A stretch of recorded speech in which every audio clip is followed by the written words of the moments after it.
다 같이 묵도하심으로 어버이 주일 2부 예배를 하나님께 드리겠습니다.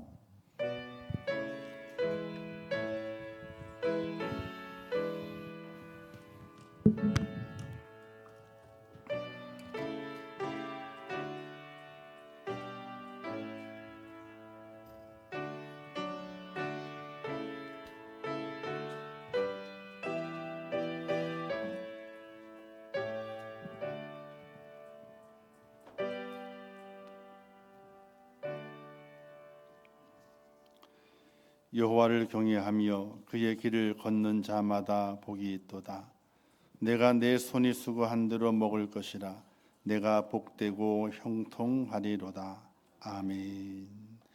자비로우시고 능로우신 하나님 아버지, 지난 한 주간 동안에도 저희를 붙드시고 인도해 주시었다가 오늘 거룩한 성일 복된 날, 특별히 어버이 주일로 불러주심을 참으로 감사합니다.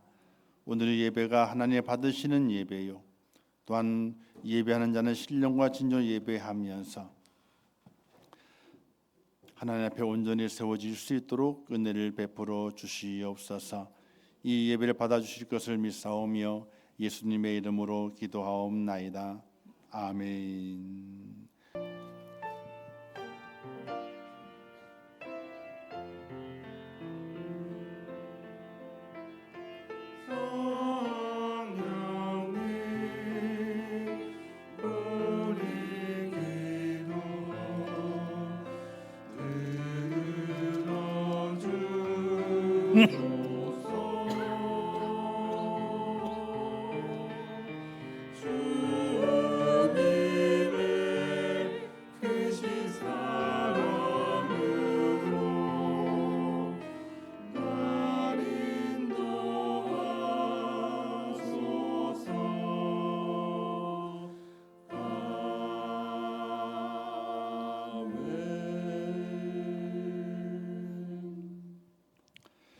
하나님 말씀 골로새서 3장 20절 21절 말씀 봉독해 주시겠습니다.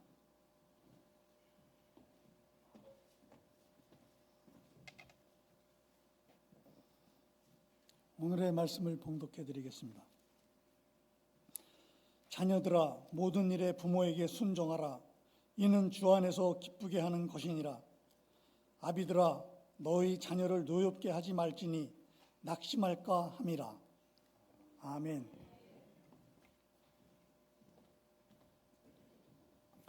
이제 호람되어 성간 하나님께 찬양을 올리겠습니다.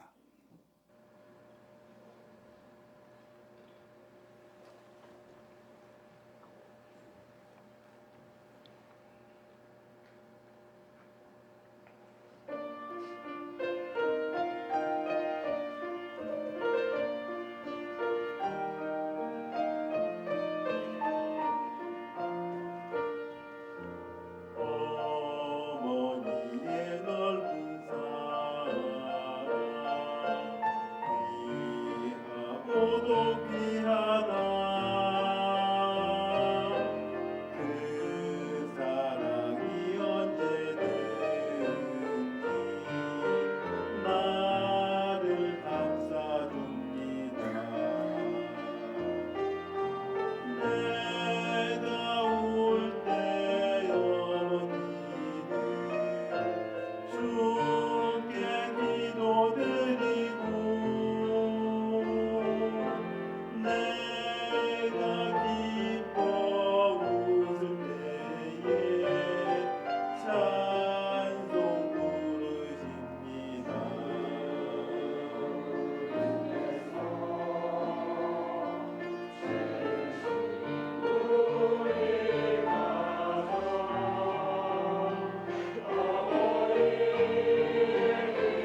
아멘.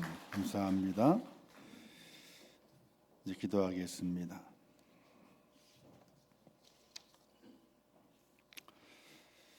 고맙고 감사하신 하나님, 저희를 사랑하셔서 창세전에 택하셔서 하나님의 자녀 삼아주시고 천국 백성 삼아주신 아버지 하나님, 진심으로 감사합니다. 또한 이 땅에 살아가게 될 때에 우리로 하여금 외롭지 아니하고 서로 섬기며 서로 사랑할 수 있는 가정과 가족을 허락해 주심을 참으로 감사합니다. 우리의 가정이 하나님 안에서 기쁨과 감사가 있는 복 있는 가정이 되기를 원하며 우리의 가족이 서로 협력하고 서로 사랑으로 섬기면서 아름다운 열매를 맺어갈 수 있도록 은혜를 허락해 주시기를 원합니다. 가정의 달을 보내고 또 각 주일마다 어린이 주일, 어버이 주일 그 주일들을 지켜가면서 형식의 모습이 아니라 정말로 우리의 가정이 우리의 가족들이 하나님 안에서 참 기쁨과 감사를 누릴 수 있는 복된 가정 될 수 있도록 하나님 도와주시옵소서. 최초로 하나님께서 가정을 만드셨고 또 가족을 이루게 하시며 이 땅에서 번성하라고 말씀하셨습니다. 그 말씀에 따라 우리가 가정을 잘 꾸려가고 지켜가고 또 번성할 수 있는 은혜를 허락해 주시어서 우리 모든 가정과 가족이 하나님의 큰 복을 누리고 행복할 수 있도록 은혜를 베풀어 주시옵소서. 오늘 특별히 어버이 주일로 지킵니다. 우리에게 유기의 부모를 허락해 주신 아버지 하나님, 그 유기의 부모를 더욱더 사랑하고 공경하며 또 그분들의 존재를 귀하게 여길 수 있는 하나님의 사람이 될 수 있도록 은혜를 베풀어 주시옵소서. 오늘 어버이 주일을 지키며 더욱더 어버이에 대한 깊은 감사와 사랑의 마음이 있게 도와주시고 하나님께 부탁하신 그 명령을 잘 지켜 행하는 우리 모두가 될 수 있도록 하나님 도와주시옵소서. 연약한 자가 있다면 고쳐주시고 아버지 새롭게 하시며 강건하게 하여 주시기를 원합니다. 특별히 김갑점 집사님 어저께 교통사고를 만나서 또 크게 몸이 상하지는 않았지만은 또 그 충격에 의해서 병원에 입원 중에 있습니다. 하나님 도와주시고 그 연약한 육신 위에 하나님의 은혜를 더하시고 또 그 떨리는 그 마음을 안정시켜 주시어서 속히 모든 연약함이 회복되고 속히 태어날 수 있도록 은혜를 베풀어 주시옵소서. 오늘도 저희를 불러주셨사오니 믿음 안에 예배케 하시고 하나님의 큰 은혜를 기억하고 부모님의 그 사랑을 마음에 새길 수 있는 복된 시간 되게 하여 주시옵소서. 또 영의 아버지가 되시는 하나님을 더욱더 생각하고 내게 베푸신 사랑과 희생적인 그 은혜를 온전히 우리의 마음에 새기며 하나님께 더 큰 감사를 돌릴 수 있도록 은혜를 더하여 주시옵소서. 이제 남게 하실 것을 믿습니다. 예수님의 이름으로 기도하옵나이다. 아멘. 할렐루야. 우리 옆에 인사하겠습니다. 서로 사랑합시다. 인사하겠습니다. 왜냐하면 우리는 어르신들에 많아가지고 부모님만 사랑하자 그러면 자녀들이 또 속상해요. 그러니까 서로 사랑을 해야 됩니다. 자, 오늘은 어버이 주일입니다. 우리가 부모님을 공경하라 하는 말은 너무나 많이 듣습니다. 당연한 말이지만은 너무 흔하게 들어와서 별로 그렇게 중요하게 생각하지 않고 귀등으로 귀 속으로 들어야 되는데 귀등으로 들을 때가 있습니다. 또한 내 부모를 공경하라 하는 말을 너무 흔하게 들어와서 이렇게 식상, 아이고 뭐 맨날 듣는 얘기인데 아이고 옳은 얘기지만 맨날 들으니까 어떻게 돼요?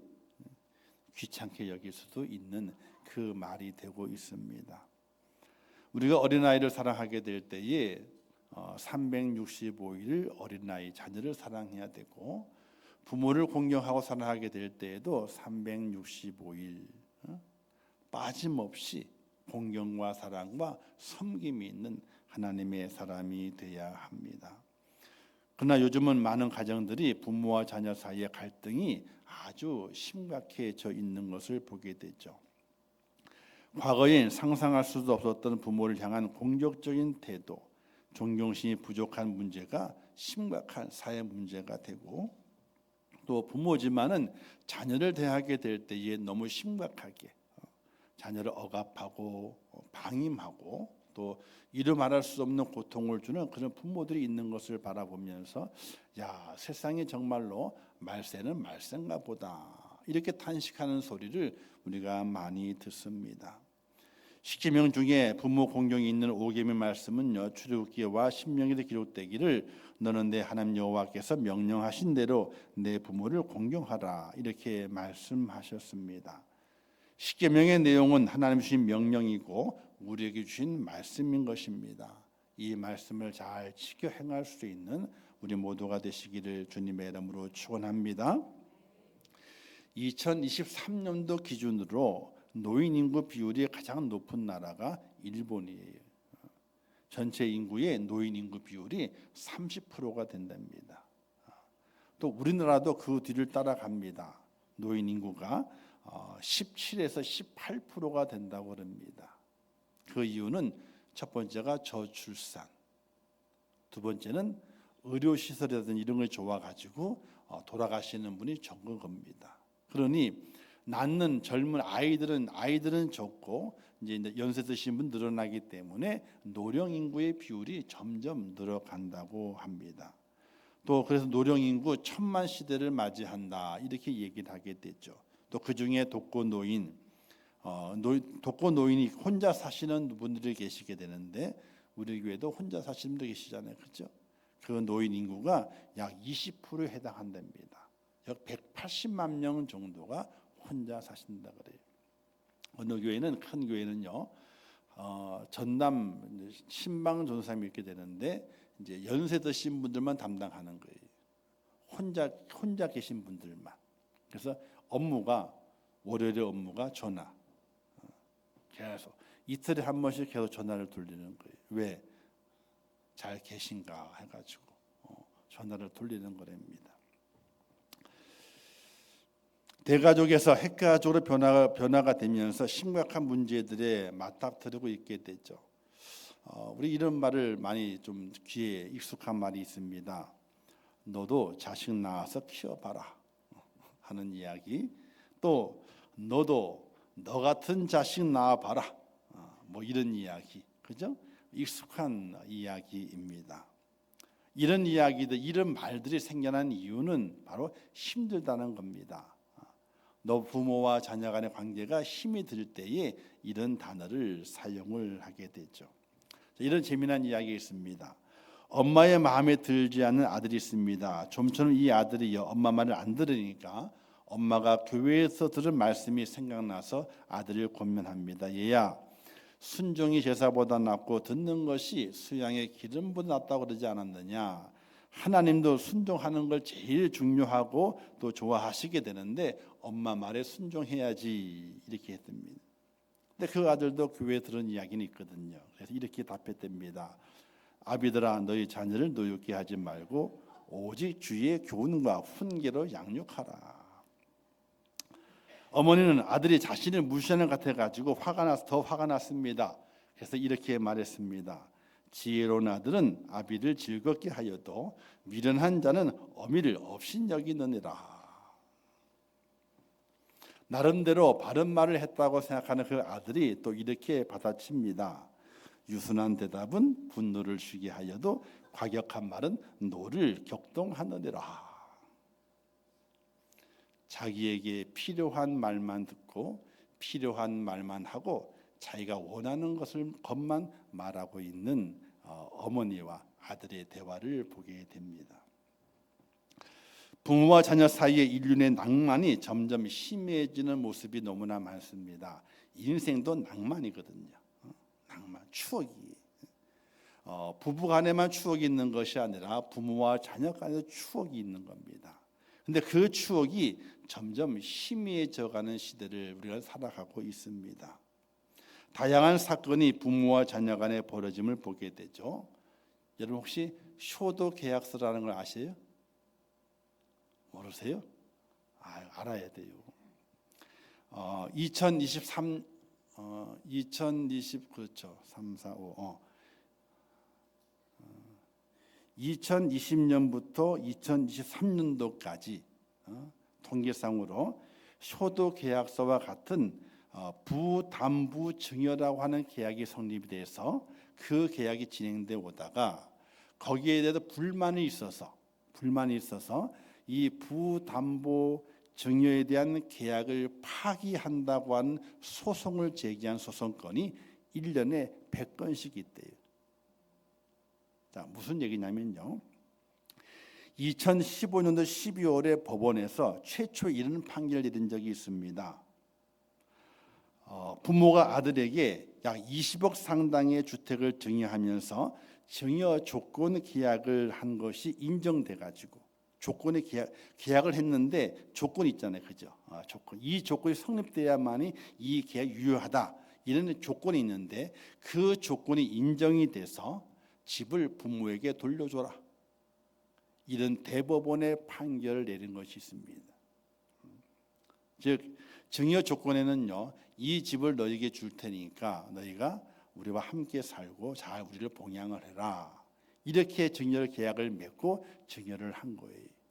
그런데 증여한 이후에 아들이 돌변했답니다.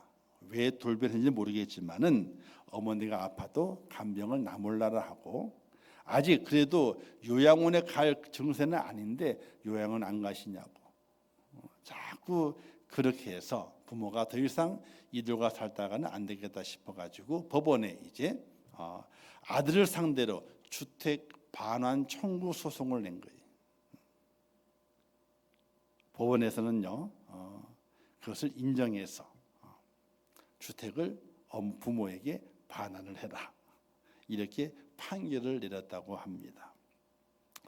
근데 이런 계약이 존재한다는 그 자체가 참 안타까운 이야기잖아요, 그렇죠? 이런 계약이 효도 계약서라고. 근데 요즘은 많이 있답니다. 따로 살더라도 부모가 자녀에게 뭐 증여를 한다든지 했을 때에 자 이렇게 부모를 끝까지 이렇게 뭐 생활비는 얼마고 있잖아요, 그죠? 이렇게 잘 섬겨라 하는 계약의 조건을 달고서 이제 그 효도 계약서를 맺는다 그럽니다. 그래서 부담부 증여라고 이야기하게 됩니다. 근데 이게 없는 게 아니래요.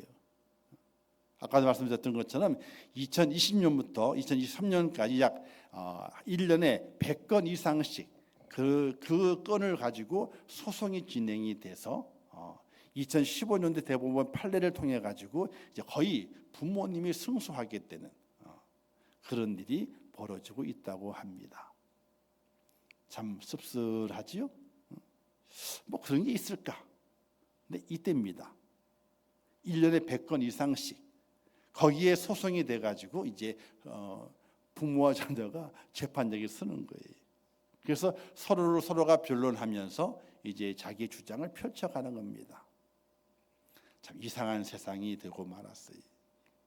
자, 사실 계약을 한 자체에서 그 가정의 분위기를 볼 수 있게 되죠. 부모와 자녀 간에 뭐가 깨진 겁니까?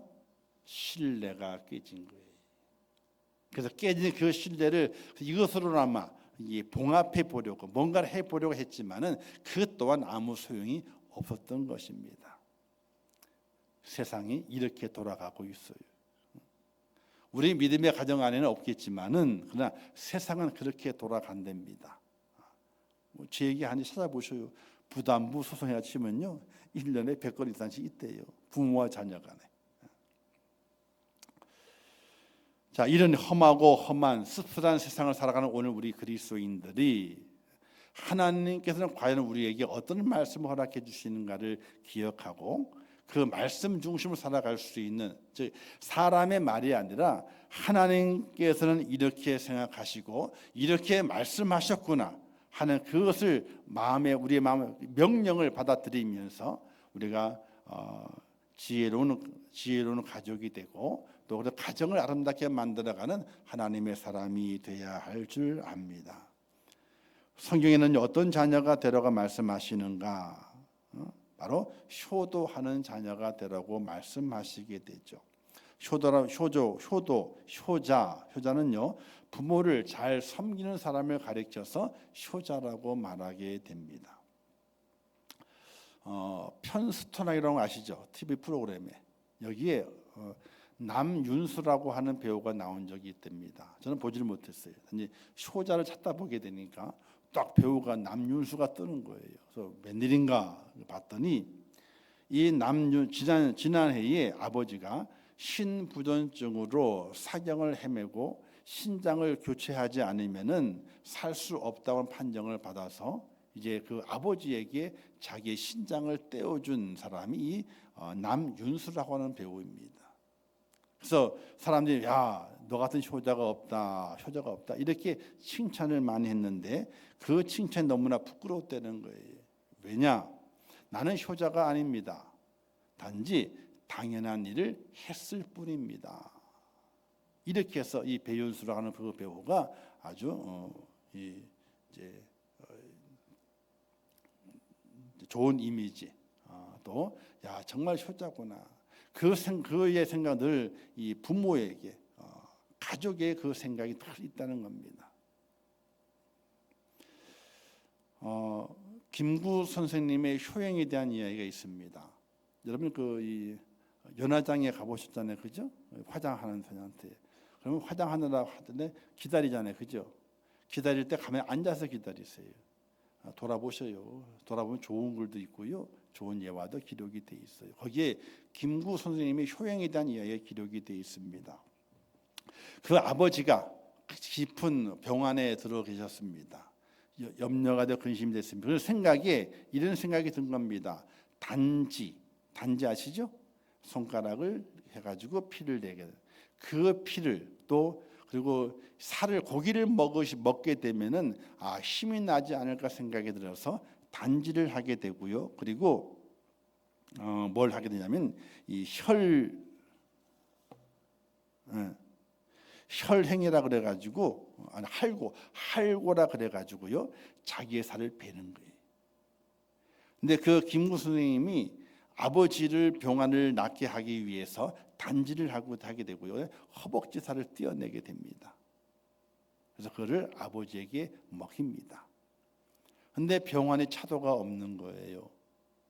그래서 생각하기를 고기를 너무 적게 들여가지고 그런가 보다 생각이 들어서 두 번째 할고를 합니다. 허벅지 살을. 그런데 베기는 뱄는데 너무 아파가지고 떼어내지를 못했대요. 너무 아파가지고. 그리고 이렇게 탄식했답니다.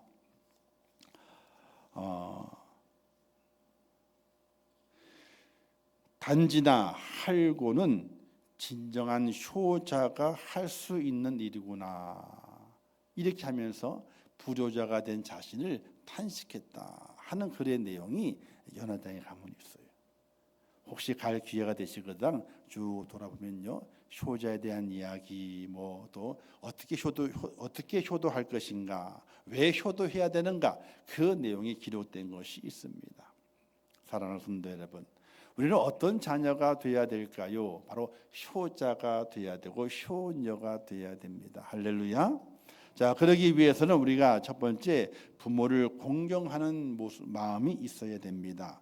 부모를 공경한다고 하는 것은요, 맨날 떠받든다 아닙니다. 떠받드는 것이 아닙니다. 부모를 업신여기지 않는 마음이 공경하는 마음입니다. 자녀가 성장해서 어른이 돼 갑니다. 자녀는 어른이 돼 가게 되는데 부모님은 어떻게 돼 갑니까? 점점 약해져 갑니다. 자녀는 힘이 있어져 가고 자녀 능력이 있어져 가지만 부모는 힘이 빠지게 되고 능력이 적어지게 됩니다. 그럴 때에 부모가 아무리 힘이 빠지고 능력이 없다 할지라도 업신여기지는 않아야 된다는 사실이, 그게 바로 공경입니다. 성경에 말씀하기를 그의 부모를 경홀히 여기는 자는 저주를 받을 것이라 신명기서에 말씀했거든요. 경홀히 여긴다, 업신 여긴다는 말입니다. 지식이 부족하고 힘이 부족하고 능력이 부족하고 또 순간순간 순발력이 부족해 가는 그 어머니와 아버지를 바라보게 될 때에 업신여기는 마음을 버리고 그분의 연약함과 부족함은 다 자녀를 위해 쏟아내었기 때문에 그 자녀를 위해 다 주었기 때문에 지금 연약해진 것이라 이런 마음을 가지고 그분을 공경할 수 있는, 부모를 공경할 수 있는 그런 마음을 우리가 가져야 되는 것입니다. 그리고 부모에게 순종하는 마음이 있어야 되죠. 마태복음 21장에 보게 되면요, 포도원을 가지고 있는 한 아버지가 두 아들에게 이야기를 하게 됩니다. 첫째 아들에게 얘 첫째야, 포도원을 잘 지금 가가지고 포도원 일을 하면 좋겠다 하고 내 보내려고 합니다. 근데 큰 아들이 말하기를 예 대답은 하지만은 가지 않습니다. 둘째 아들에게 아버지가 말합니다. 포도원에 가서 일을 좀 하고 오너라. 아니요, 힘들어요 하고 처음엔 거절합니다. 그러나 조금 있다가 아버지의 그 말을 깨닫고 그가 나가서 밭에 가서 일을 하게 됩니다. 누가 아버지의 뜻대로 한 자냐 이런 물음에서 둘째 아들입니다. 이런 답이 구해지게 되는 성경 말씀을 보게 됩니다. 아버지의 생각과 아버지의 뜻이 조금 내게 불편하게 느껴지게 되고 또 내게 힘듦을 준다 할지라도 아버지의 말씀이니까 부모님의 말씀이니까 내가 순종해야 되겠구나 하는 마음을 가지고 순종하는 자가 바로 이 시대의 효자가 되고 효녀가 된다는 사실을 믿으시기를 주님의 이름으로 축원합니다. 그래서 부모님의 말씀에 순종하는 은혜가 순종하는 모습이 오늘 우리 속에 있어져야 되는 것입니다. 마지막 세 번째는 부모님을 기쁘게 해드려야 됩니다. 자, 부모님을 마음을 기쁘게 해드리는 것은 오늘 말씀해 보게 되니까 주 안에서 기쁘게 하는 것이라 이렇게 말씀했죠. 부모님에게 기쁨을 줄 수 있는 하나님의 사람이 되어야 됩니다. 자, 어떤 것이 부모님을 기쁘게 할 수 있을 것인가? 부모의 마음을 좀 헤아려 볼 수 있는 그런 마음과 지혜가 있을 때에 부모님을 기쁘게 해드릴 수 있습니다. 뭐 여러 가지가 있게 되죠. 부모가 뭘 가장 기쁘게 여기실까를 생각하고 거기에 내가 좀 힘이 들고 내가 부족하고 연약할지라도 내 부모가 기뻐한다면은 내가 이렇게 하는 건 좋겠구나 하는 마음을 가지고 행동을 옮길 수 있는 그런 지혜로운 자녀가 되게 될 때에 그 자녀가 바로 하나님 앞에서 칭찬받고 하나님의 복을 받을 수 있는 복된 자녀가 된다는 사실을 믿으시기를 주님의 이름으로 축원합니다. 이런 이야기가 있습니다. 어느 날 갓 결혼한 젊은 부부가 목사님께 와가지고 물었습니다. 목사님, 언제 어른이 되나요? 그러니까 어른이 돼야 되는데 언제 어른이 되는가를 이렇게 물었습니다. 왜? 결혼을 했으니까 이제 성인이다 이겁니다. 근데 목사님이 이렇게 말했습니다. 여러 가지 대답이 있겠지만은 자네 양친 부모가 다 돌아가신 후에야 비로소 어른이 된다네. 이해가 됐어요? 양친 부모가 다 돌아가시고 난 다음에 너가 어른이 되는 거야. 이렇게 이야기했답니다. 자, 90 넘은 노모가 70이 된 아들에게 아들이 밖에 나갈 때 뭐라고 얘기를 해요? 길 조심해라, 차 조심해라, 사람 조심해라. 조심하라고 얘기합니다. 70 먹은 아들에게. 그 어머니의 90 먹은 어머니 눈에는 자녀가 70 먹어서도 뭘로 보이는 거예요? 아직 아기로 보이는 거예요. 그러니 우리가 언제 어른이 되느냐? 내게 있는 양친 부모가 다 돌아가셨을 때 그때서야 비록 내가 어른이 된다는 생각을 가지고 살아가는 자녀가 되어야 된다는 것입니다. 그렇다면 우리는 어떤 부모가 되어야 될 것인가? 뭐 여러 가지 부모에 대한 자격이 있게 됐죠. 그러나 한 가지를 말하게 오늘 말씀에 기록되어 있죠. 21절 말씀인 한번 다시 같이 읽어볼까요? 시작. 아비들아 너희 자녀를 노엽게 하지 말지니 낙심할까 함이라. 자, 노엽게 하지 말지라. 이건 뭐냐면 화를 내게 하지 말라 그런 얘기가 아니에요. 우리는 잘못 이해해요. 내 자녀들 화를 내게 만들면 안 되겠네. 그게 아니에요. 그래서 교훈과 훈계를 하지 말라는 것이 아니에요. 교훈과 훈계를 하되 그 교훈과 그 훈계가 그 자녀에게 힘이 되고 용기가 되고 열정을 갖도록 만들어줘야 되는 것이지 낙심하거나 절망하게 만들어서는 안 된다는 것을 말씀하게 되는 것이. 저도 옛날에 이런 말을 많이 들었어요. 빌어먹을 놈아. 많이 들었죠? 또 뭐다음에 연병할 놈아. 그때는 그게 뭔 뜻인지 몰랐어. 나중에 보게 되니까 아이고 이거는 큰일 나는 거예요. 빌어먹을 놈은 뭐예요? 거지지 뭐예요? 거지 빌어먹는 것이. 그다음에 연병할 놈은 뭐예요? 연병은 전염병이에요. 전염병. 저도 그런 얘기 많이 들었어. 근데 어릴 때는 그게 뭔 말인지 몰랐어. 그냥 뭐 그런가 보다 하고 지나갔지. 근데 머리가 커지고 공부하다 보게 되니까 야, 그런 말은 큰일 나는 말이구나. 큰일 나는 말이구나. 자, 바른 부모가 되는 것은 다른 것이 아니라 자녀에게 무언가를 교훈하고 뭔가를 말하게 될 때에 그 자녀의 마음에 용기를 불어넣어 주게 되고, 그죠? 힘을 불어넣어 주게 되는 그런 말을 하는 부모가 돼야 한다는 것이. 나는 연약해지고 나는 부족해지지만은 내 자녀는 더 강건해지고 더 힘을 내게 만들어주는 그런 역할을 하는 것이 부모의 모습이라고 생각을 해보게 되는 것입니다. 자녀에 대한 부모의 권리 남용에서 오는 부작용이 많이 있게 되죠. 내 소유인 줄 알고 내 마음대로 내 뜻대로 하려는 생각은 다 버리고 하나님의 소유고 나는 그를 맡아서 이제 대신 양육하는 양육자일 뿐이기 때문에 그 자녀가 잘 자라고 또 이 땅에서 바른 길을 갈 수 있도록 교훈하고 또 그 가는 길을 후원하면서 그가 열정적으로 인생의 삶을 살아갈 수 있도록 만들어주는 것이 바로 부모의 역할이라고 하는 것입니다. 때로는 강한 말로 질책할 때가 있고 때로는 회초리를 들 때가 있고 그 모든 것들이 그 자녀에게 용기를 주고 열정을 갖고 삶을 살아갈 수 있는 그런 모습의 자녀가 되도록 그런 교훈과 양육을 지혜롭게 잘 할 수 있는 부모가 되어야 한다는 사실입니다.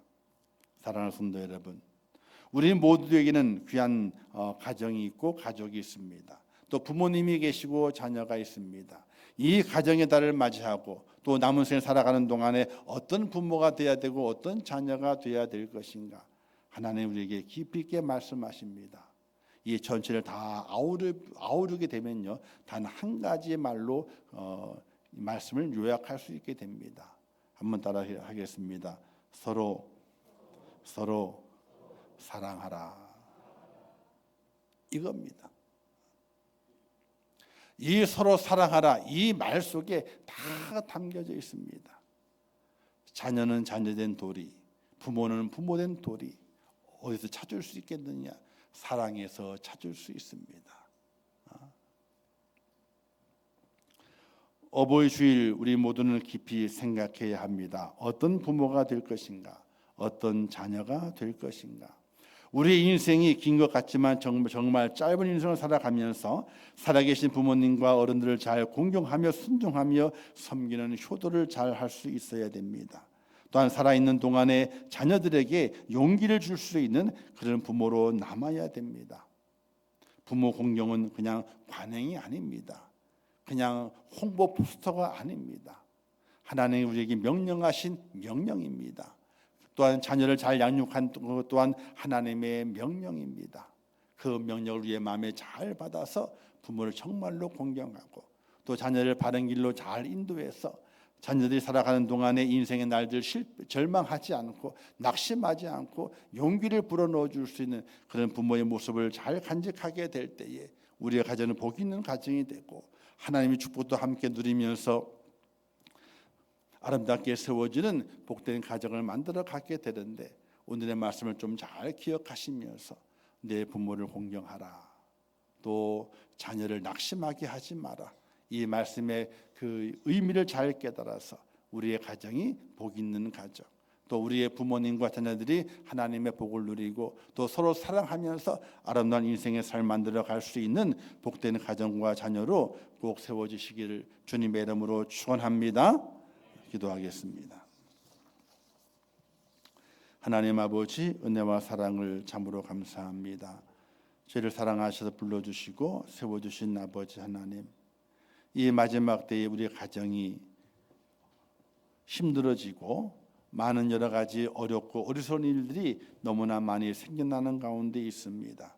이 마지막 때를 살아가며 더욱더 우리의 가정이 지켜지고 우리의 가족이 아름답게 만들어져 가야 되는데 하나님의 말씀을 늘 기억하게 도와주시옵소서.